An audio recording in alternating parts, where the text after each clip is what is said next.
मित्रांनो, ध्यान करताना मांडी घालून बसायचं आहे, कम्फर्टेबल बसायचं आहे आणि मान सरळ ठेवायची आहे.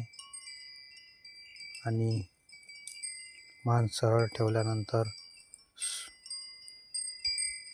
हळूवार डोळे बंद करायचे आहेत आणि श्वास 1-2 वेळा थोडा जोरात श्वास घ्यायचा आहे आणि नंतर हळूवार श्वास कसा येतो, श्वास कसा जातो, श्वासावर लक्ष केंद्रित करायचं आहे. आणि विचार येतील, विचार जातील, विचारामध्ये वाहून जाऊ नका. भूतकाळातील गोष्टीचा विचार करू नका, भविष्यातील गोष्टीचा विचार करू नका. फक्त श्वासावर लक्ष केंद्रित करा.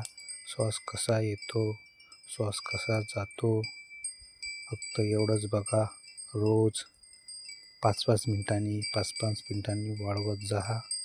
तुम्हाला त्याचा मानसिक आणि शारीरिक फायदा होईल.